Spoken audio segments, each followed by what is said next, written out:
Hi అండి. Morning ఎటువంటి హడావుడి లేకుండా ఎటువంటి పిండి కూడా సమయానికి లేకపోయినా కానీ 5 నుంచి 10 నిమిషాల్లో చేయగలిగే టిఫిన్ అండి ఇది. అలాగే ఇది మార్నింగ్ టిఫిన్ లాగా ట్రై చేయొచ్చు, ఈవినింగ్ స్నాక్స్ లాగా చేయొచ్చు. ఎవరైనా సడన్ గా చుట్టాలు వచ్చినా కానీ 5 నిమిషాల్లో చేసి పెట్టొచ్చు.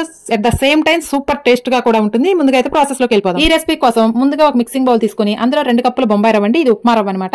దీన్ని ఒకసారి ఫైన్ గా మిక్సీ చేసుకోండి, మరీ మెత్తగా ఏం అవసరం లేదు. ఆ తర్వాత ఇందులోకి మీడియం సైజ్ బంగాళదుంపలు 2ని సన్నగా కట్ చేసుకుని ఉడకబెట్టిన కావండి నార్మల్ వే అలా వేసుకొని 2 కప్పుల బొంబాయి రవ్వకి 2 కప్పుల వాటర్ యాడ్ చేసుకుని మిక్సీ పట్టుకోండి. 2 కప్పుల వాటర్ అయితే సరిపోతుంది. మనం తీసుకున్న 2 కప్పుల బొంబాయి రవ్వ కదా, సో 2 కప్పుల వాటర్ అయితే సరిపోతుంది కరెక్ట్ గా. ఇలా ఫైన్ గా మిక్సీ పట్టుకున్న తర్వాత కరివేపాకు, కొత్తిమీర, క్యారెట్, పచ్చిమిర్చి ఇలాంటివన్నీ కూడా మనకి అవైలబుల్ గా వెజిటబుల్ ఉంటే అవి యాడ్ చేసుకుని అందులోకి రుచికి సరిపడా సాల్ట్ అలాగే బేకింగ్ పౌడర్ వేసుకొని ఇలా మందంగా పోసేసుకోవటమే. చాలా సింపుల్ అండ్ టేస్టీ, హెల్దీ. ఇందులోకి పల్లి చట్నీ, పుట్నాల చట్నీ కాకుండా రోటి పచ్చళ్ళు అయితే చాలా టేస్ట్ గా ఉంటుంది. వీడియో నచ్చిందా అయితే లైక్ చేయండి. అలాంటి సింపుల్ అండ్ టేస్టీ రెసిపీస్ కోసం మన ఛానల్ అయితే సబ్స్క్రైబ్ చేసుకోండి. Bye bye.